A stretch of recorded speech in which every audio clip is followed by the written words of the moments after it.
오늘은 사도행전 14장 1절에서 18절까지 말씀입니다. 먼저 하나님의 말씀을 읽겠습니다. 이에 이고니온에서 두 사도가 함께 유대인의 회당에 들어가 말하니 유대와 헬라의 허다한 무리가 믿더라. 그러나 순종하지 아니하는 유대인들이 이방인들의 마음을 선동하여 형제들에게 악감을 품게 하거늘 두 사도가 오래 있어 주를 힘입어 담대히 말하니 주께서 그들의 손으로 표적과 기사를 행하게 하여 주사 자기 은혜의 말씀을 증언하시니 그 시내의 무리가 나뉘어 유대인을 따르는 자도 있고 두 사도를 따르는 자도 있는지라. 이방인과 유대인과 그 관리들이 두 사도를 모욕하며 돌로 치려고 달려드니 그들이 알고 도망하여 루가오니아의 두 성 루스드라와 더베와 그 근방으로 가서 거기서 복음을 전하니라. 루스드라에 발을 쓰지 못하는 한 사람이 앉아 있는데 나면서 걷지 못하게 되어 걸어본 적이 없는 자라. 바울이 말하는 것을 듣거늘 바울이 주목하여 구원받을 만한 믿음이 그에게 있는 것을 보고 큰 소리로 이르되 내 발로 바로 일어서라 하니 그 사람이 일어나 걷는지라. 우리가 바울이 한 일을 보고 루가오니아 방언으로 소리질러 이르되 신들이 사람의 형상으로 우리 가운데 내려오셨다 하여 바나바는 제우스라 하고 바울은 그 중에 말하는 자이므로 헤르메스라 하더라. 시외 제우스 신당의 제사장이 소와 화환들을 가지고 대문 앞에 와서 무리와 함께 제사하고자 하니 두 사도 바나바와 바울이 듣고 옷을 찢고 무리 가운데 뛰어들어 가서 소리질러 이르되 여러분이여 어찌하여 이러한 일을 하느냐. 우리도 여러분과 같은 성정을 가진 사람이라. 여러분에게 복음을 전하는 것은 이런 헛된 일을 버리고 천지와 바다와 그 가운데 만물을 지으시고 살아계신 하나님께로 돌아오게 함이라. 하나님이 지나간 세대에는 모든 민족으로 자기들의 길들을 가게 방임하셨으나 그러나 자기를 증언하지 아니하신 것이 아니니 곧 여러분에게 하늘로부터 비를 내리시며 결실기를 주시는 선한 일을 하사 음식과 기쁨으로 여러분의 마음에 만족하게 하셨느니라 하고 이렇게 말하여 겨우 무리를 말려 자기들에게 제사를 못하게 하니라. 아멘. 오늘 본문의 내용은 우리가 계속해서 1차 전도 여행을 보고 있습니다. 이제 지역이 이고니온으로 바뀌었습니다. 왜 바뀌었죠? 이전 지역에서 핍박을 받고 박해를 받아서 장소를 이제 옮긴 것입니다. 전도를 하다 보면 지역마다 가지는 특징이 있을 수는 있지만 이 전도라고 하는 영적 전쟁의 큰 틀은 변하지 않습니다. 그런 의미에서 이고니온으로 지역이 옮겨졌지만 여전히 일어나는 일은 마찬가지겠죠. 사람이 많이 모이는 회당을 중심으로 지금 모여서 전도를 하고 있고요. 전도를 하면 믿는 자들이 생기게 되겠죠. 자, 반대로 믿는 자들이 생기면 반대로 믿음을 거부하는 자들이 나오게 되는데 이들은 단순히 거부하는 게 아니라 다른 사람들의 마음을 선동하고 이 믿는 자들에 대해서 악한 마음을 가지게 해서 핍박하는 일을 행합니다. 그게 이제 오늘 본문의 내용입니다. 1절의 내용이 이고니온에서 두 사도가 유대인의 회당에 들어가 사람들이 모여있는 곳에 가야 전도하니까요. 말씀을 전하니까 허다한 무리가 믿었다라는 게 1절이에요. 그러자 2절을 보면 그런데 믿지 않는 순종하지 아니하는 유대인들은 이방인들의 마음을 선동하여 형제들에게 악감을 품게 하였다라고 돼 있어요.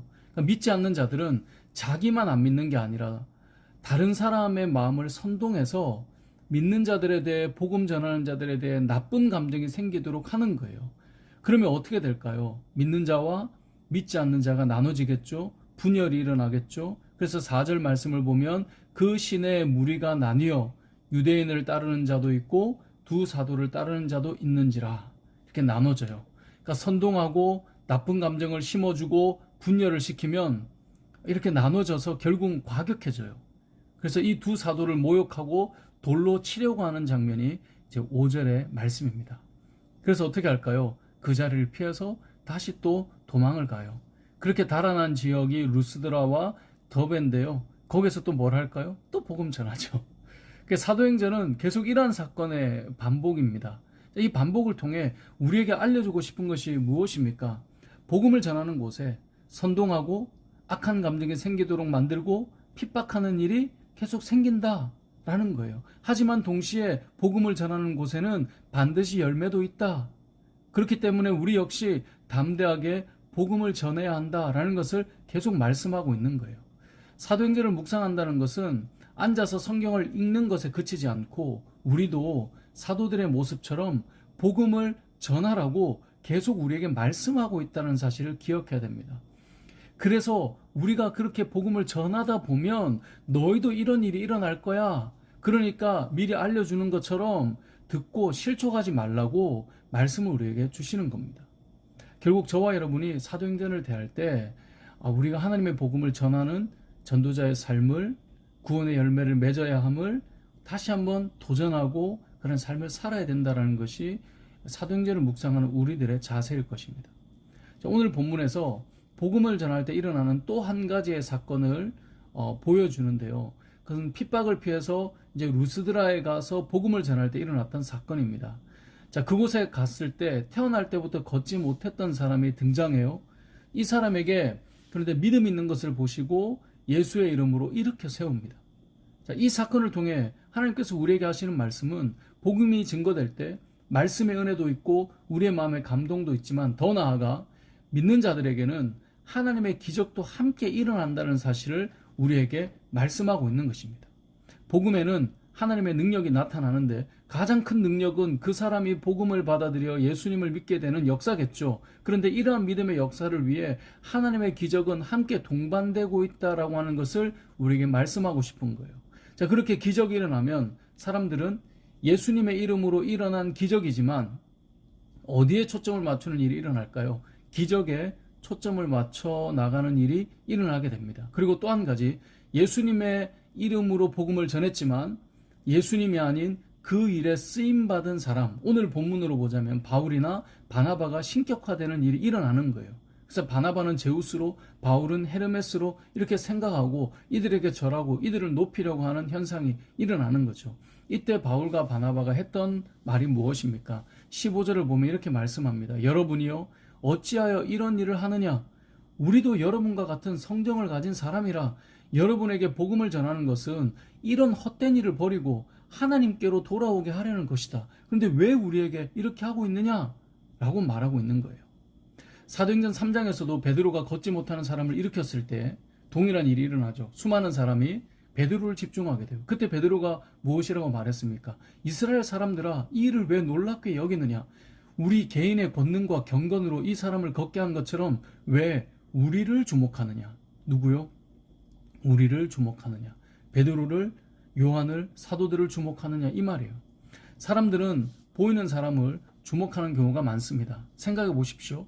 수천 명이 모인 곳에 말씀을 전하고 있는 베드로, 그 지역에 있는 사람들이 다 모인 가운데 말씀을 전하고 있는 바울, 그 수많은 사람들이 모여 은혜를 받고 있는 그 자리만으로도 감동 아니겠습니까? 그 말씀의 능력과 감동이 있어서 모여 있는데, 그런데 베드로나 바울이 그곳에 있는 정말 걷지 못하는 자들을 일으켜버려요.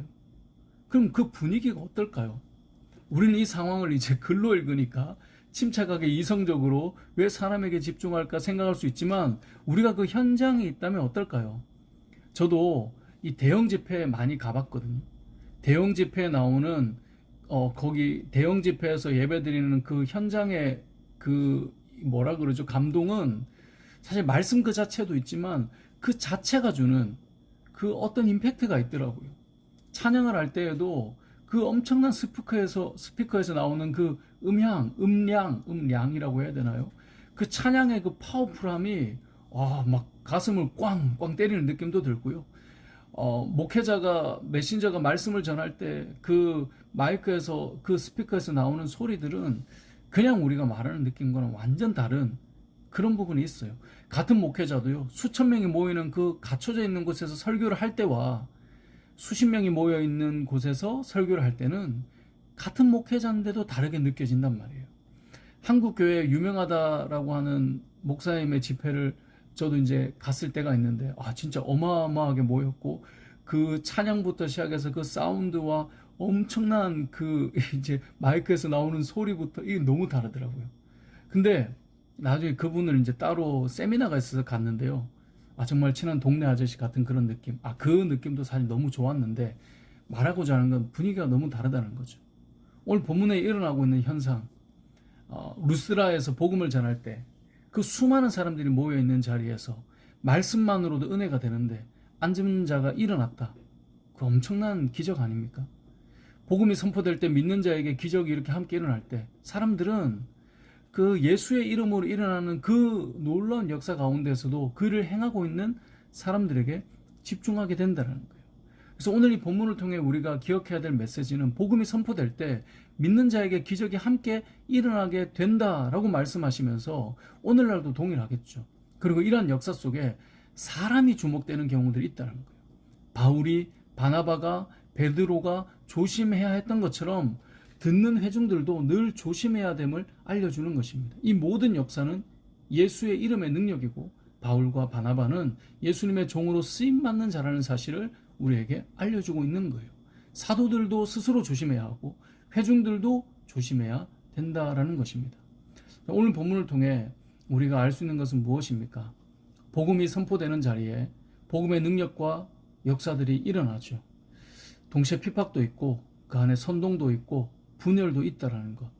하지만 그래도 복음은 선포돼야 되고 복음이 선포되는 곳에는 반드시 구원의 역사가 나타난다는 사실을 기억하시기 바랍니다. 그래서 저와 여러분이 복음 전하는 자가 되어야 되겠죠.